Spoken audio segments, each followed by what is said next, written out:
Hello everyone, welcome to another video. इस video का topic है रिकर्जन इन जावा। सो एक नया टॉपिक स्टार्ट होने वाला है that is very important to know and very interesting. So first of all, what is recursion?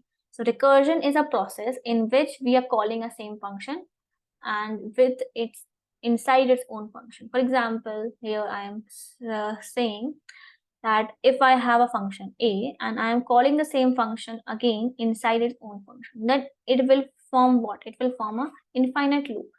That if I run a function a, and inside it I am calling that same function, it will call again, it will call again, it will call again, and the picture will be formed like this. So this is how recursion works. But अब इसमें doubt ये आ रहा है कि how can we solve a problem, how can we code, because it's form an infinite loop. So for this we have a base case here. Base case, what is base case? Base case help us to stop that particular calling process. That if we are calling a same function again and again inside our own function, that how can we stop using the base case? Okay, so now how it works and how it helps us, let us figure it out in the next slide. Base condition recursion. So base condition एक ऐसा solution होता है in the recursive program. When you are forming a recursive program, so we are writing a base condition for stopping our code, and एक ऐसी condition जो उस code को generalize कर दे at last कि भाई अगर ऐसी condition true हो गई तो then you can return from that particular function. For example यहाँ पर फंक्शन एक एग्जाम्पल के थ्रू समझते हैं कैसे हम उस फंक्शन को कॉल करके उसको रोक सकते हैं, क्या होता है base condition. We are knowing कि बेस कंडीशन हम रोक सकते हैं, but how? Let's see. in an example, in this example I am calculating the factorial of a number. We know what is factorial. If I want to calculate the factorial of a particular number like this, then I can write like this, simple. Okay, let's generalize this. For example, if I want to calculate the factorial of 5, I can write like this: factorial of 4. 5 factorial is equal to 5 multiplied by 4 factorial. And now 4 factorial will be equal to 4 multiplied by 3 factorial. And 3 factorial will be equal to 3 multiplied by 2 factorial. And 2 factorial will be equal to 2 multiplied by 1 factorial. And 1 factorial will be equal to 1 multiplied by 0 factorial. Like this, we can form a proper chain. And this chain will be used to form a recursive solution.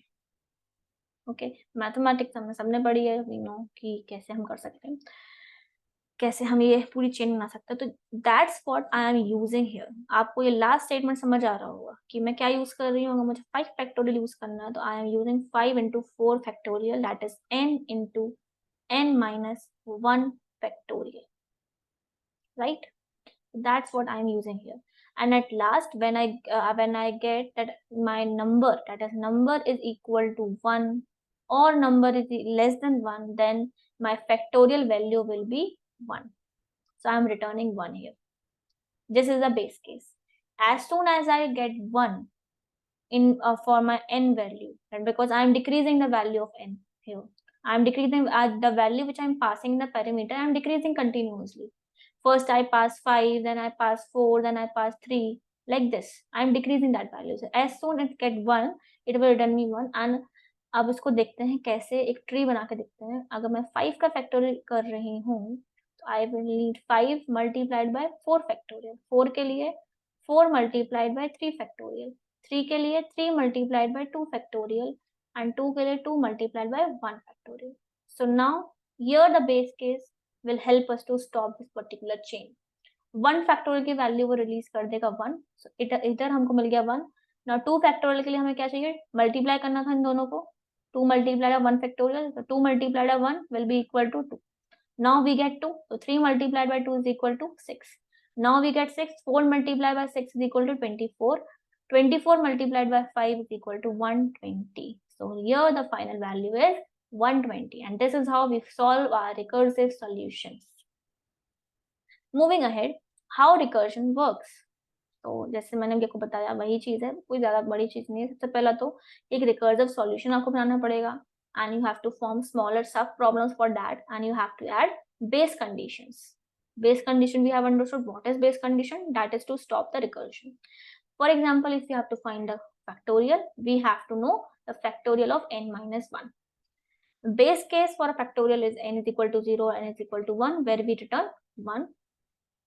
Okay, public static void means this is the difference between normal method call and the recursive call. What is the normal method call? When we are calling a function from another function, and if we are calling a function from the same function, that is we are calling a recursive function inside it only, then it is called recursive call. Now you can understand between the difference of normal function call and recursive call. So this is the code, this is the explanation of factorial program only. So I've explained well enough. I think I don't need to explain it again. Let's see the code. So code is here. So I have written a code for factorial. It's the same code we have understood later on. Just I have taken a variable result, and inside it I have stored the value of n multiplied by n minus 1 ka factorial. Okay, and then I have returned that result. Let's run this code.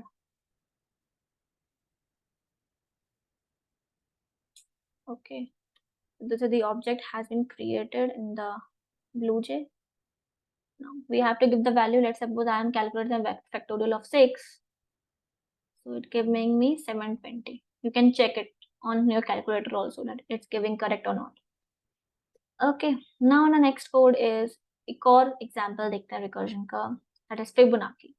Fibonacci हमने सबने पढ़ा है, Fibonacci क्या होती है, Fibonacci कैसे form होती है, तो उसको मैं नहीं पढ़ाऊंगी, बस मैं इतना बताऊंगी कि how can we use the previous values to form the particular number. Using this chart you can easily understand. For example एक एग्जांपल ले लेते हैं. If I want to find the element in the Fibonacci series, I have to add the previous two numbers. So here, what I am doing, if I want to find the Fibonacci number with index 5, then I have to add the previous two numbers. And for Fibonacci of 4, I have to add previous two numbers, 3 and 2. And for 3, I have to add 2 plus 1. For 2, I have to add 1 plus 0. For 2, I have to add 1 plus 0. For 3, I have to add 2 plus 1, and it goes on. The base condition will end at 1 and 0 because we know the starting two elements already. In Fibonacci series, we know that Fibonacci series always start with 0 and 1. And the first element, the 0 index element, starts from 0. 1 index element is 1. So we can easily write the value here that Fibonacci of 0 is 0. Fibonacci 1 of 1 is 1. 1 plus 0 is 1. So Fibonacci of 2 is 2. The second index element is 2. Now Fibonacci of 1 is 1. So 2 plus 1 is 3. Like this. Okay. Sorry. 1 plus 0 is 1. So that's what I'm getting. And here it will be. Sorry, my bad. Same here. This is 0, this is 1, this will be 1, 1 plus 0, 1. Now here it is also 1. The 1 plus 1 is equal to 2. And FIB of 2 is 1. So 1, 2 plus 1 is 3. 3 plus 2 is 5. So this is the final element of the Fibonacci series. Let's see this code also. So here I have the code that my base condition is there. Recursion बहुत easy है. सबसे पहले आपको दो चीजें पता होनी चाहिए. The general code, the general idea of that particular program. We have that general idea क्या होगा कि हमें उसी function को call करना है with the values n minus 1 and n minus 2, the previous two elements. And the base condition is this, that if n is double equal to 0 or if n is double equal to 1, then we have to return n. Because for 0 it's 0 and for 1 is 1. Okay, it's very easy. Now we can easily compile it and let's run it. Okay.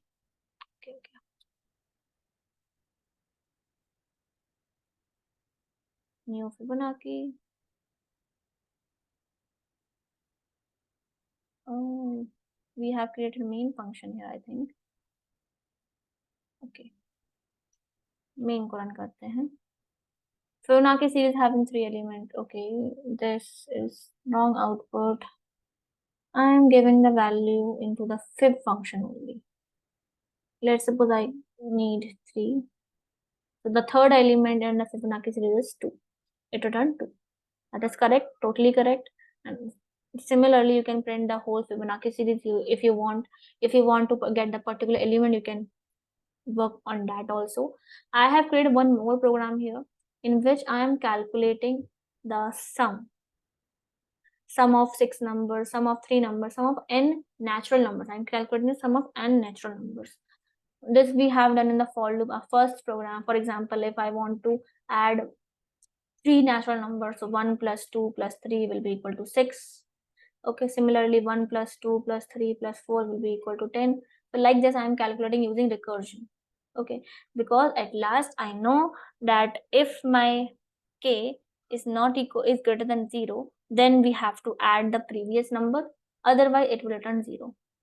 Okay, just like we have did in the sum function. It's like the same working as in factorial. If I want to calculate the sum of 5 numbers, then I will use 5 plus summation of 4 numbers. Then for 4 numbers, I will use 4 plus summation of 3 numbers. Okay, 3 natural numbers, the 3 previous numbers, we can say. And for 3, again 3 plus then sum of 2 numbers, and 2 plus sum of 1 number, and it follows like last my sum for one number will be equal to 1 plus sum of 0 numbers. And at last we can say if k is double equal to 0, then we can return easily 0. So here I am reverse the condition. I have taken the base condition here in the else part, not in the if part. I have asked the compiler that if my k is that the number of element is greater than 0, then you can use this formula, that is k plus sum of k minus 1. In the last program we have taken n, that is for n elements. Here I have taken k, just the name change. Okay, else return 0. If k is greater than 0 than this, otherwise it will be equal to 0 only, because we are decreasing the value, so we'll return the 0. It's just the same working as in the factorial. So you can create this chart like this. Whenever you want to work on recursion, just create this chart and you will get the solution. Now we will run this code. Let's suppose I want the summation of 5 numbers, then it will return me 15. So from 1 to 5 the summation will be 15. So this is in this video. I hope you like this concept of recursion, because this is very interesting and this is very new. I totally understand. अगर आपको कोई भी doubt है, it's very natural. Do watch this video again if you have stuck in between, or if you have any doubt. You can watch this video again. This is just for reference, because in the next video we will be using some application based on recursion. So till then, bye bye. Keep watching, keep supporting. Bye bye.